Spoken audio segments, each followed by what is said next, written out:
Sa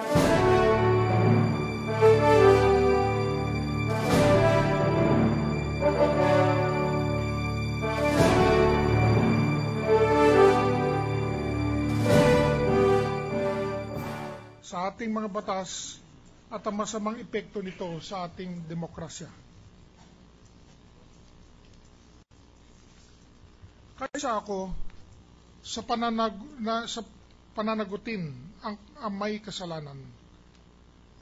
Kaysa ako sa hangaring pairalin ang batas. Ngunit ako ang unang lalaban kapag ito ay ginawa ng walang basihan at hindi naaayon sa ating mga batas. Lalaban sa anumang paglalampastangan sa ating saligang batas sa karapatan ng ating mamamayan.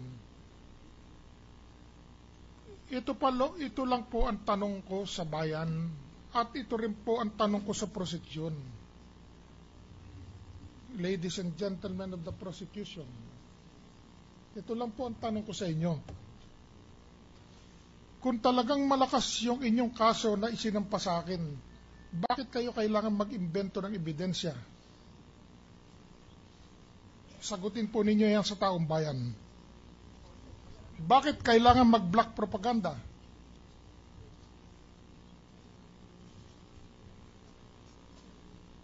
Mag-imbento, magsinungaling, at maghukay ng walang hanggan.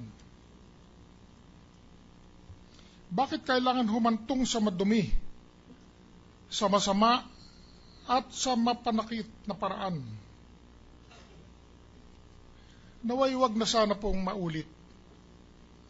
Ang nangyari, ang malungkot na kabanatang ito sa ating kasaysayan.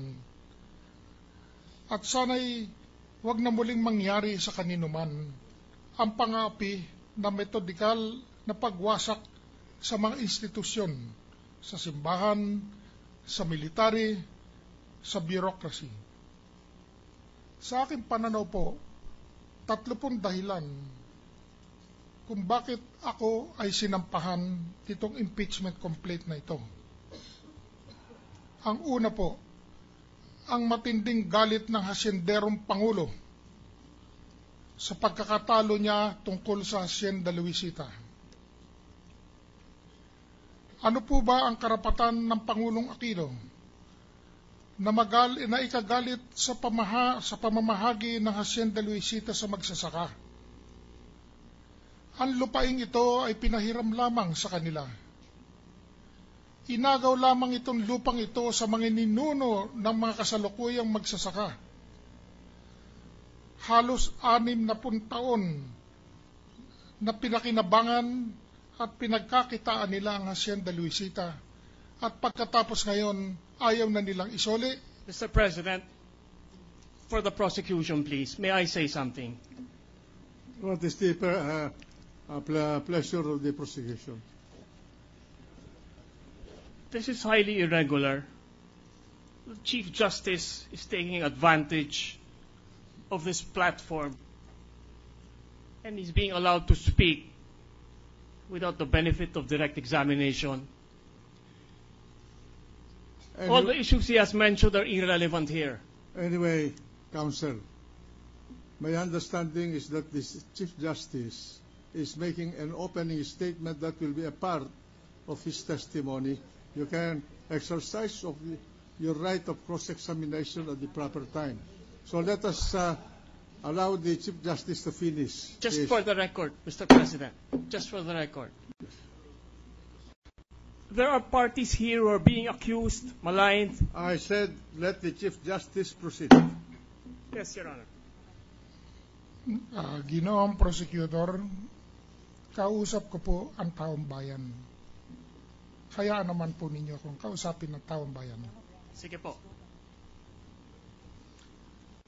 Halos 60 taon na pinakinabangan at pinagkakitaan ng Hacienda Luisita. At pagkatapos ngayon ay gusto pa silang bayaran ng bilyong-bilyong piso na kapalit. Pangalawang dahilan, Ang kagustuhan ng Pangulong Aquino na kontrolin ang tatlong sangay ng gobyerno at sirain pagkapantay-pantay ng executive, ng legislative at ng judiciary. Paggamit ng lakas at kapangyarihan para makuha lamang itong adhikaing layuning ito. Pangatlong dahilan, ang unti-unting pagmamaniobra at pagsakop ng kaliwa sa pamamahala ng gobyerno at ang kanilang napipintong takeover ng ating bansa. Tila kaya ay hawak na hawak ni Ronald Llamas at ang kanyang makakosa sa leeg ang Pangulong Aquino. Gusto po kong sabihin ngayon, nandito na po ako sa punto. Sino po ba si Renato Corona? Si Renato Corona po ay isang simpleng tao na nanggaling sa mahusay na pamilya, simpleng pamilya naman po. Kami po ay naturuan ng family values, disiplina, maging madasalin, tahimik na pamumuhay, pagmamahal sa bayan, Mr. Chief mahusay na Justice, pagkatao. Mr. Chief Justice, under the rules of evidence, good character is not admissible Preliminary. unless impugned. But Preliminary lang po. in the interest of liberality, we will allow you to finish your Thank you very statement. much. Ako ay naturuan na magandang pagkatao ng aking magulang, nakapag-aral sa Ateneo, sa Harvard Law School at sa UST.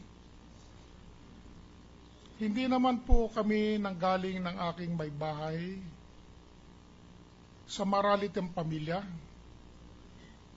At hindi naman po ako maralita nung ako'y pumasok sa gobyerno. Ang aking pong asawa at ang aking pamilya, 3 anak at 6 na apo, ay nanggaling naman po sa mahusay na pamilya din. Yung kanyang great-grandfather po, si Jose Maria Basa Sr., ay naging pangalawang presidente ng Katipunan. Yung una po ay si Deodato Arellano at yung Jose Maria Basa Sr.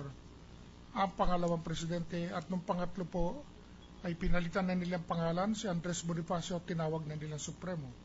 Mr. Chief Justice, may I plead with you to wind up so that we can proceed with the trial. I will give you the how many minutes more do you need, Mr. Chief Justice? Sandali na lang po. Importante po kasing makita ito ng nasabayanan natin, sapagkat 5 buwan na po akong araw-araw 24/7 na siniraan doon sa media sa labas. Mr. Chief Justice, opo. You have the floor unless I'm disauthorized by the members of this court. You may proceed and finish your Kailangan pong malaman ng sambayanan natin kung sino ako. Kasi dahil doon sa media campaign na naganap ng prosecution doon sa labas itong impeachment court na ito, napakasama po ang tingin sa akin bilang tao, ng maraming tao. At siguro ito na lang po ang kahuli-hulihang pagkakataon na maikorek ko ang impression ng tao tungkol sa akin. Ano po ba ang lifestyle naming pamilya? Ang lifestyle po namin ay napakasimple po namin, napakatipid at hindi mapag-aksaya. Hindi po kami mahilig sa sosyalan, nakatutok sa pamilya. For 40 years po, kami ay nakatira sa parehong bahay na minana ko sa aking magulang. Kailanman, the past 40 years, hindi kami nakapagbayad ng upa or amortization sa housing loan. Simpleng buhay at tahanan lamang. Hindi man kami gumagamit ng aircon sapagkat napakadali po namin magkasakit sa lamig. simpleng pagkain lamang ang kinakain namin sa bahay. At sa maniwala po kayo at sa hindi, kami po ay walang katulong sa bahay. At yan ang sinasabi kong katotohanan sa inyo. Ganon kasimple po ang aming pamumuhay, na pamisa-misan lamang na may dumadating na naglilinis ng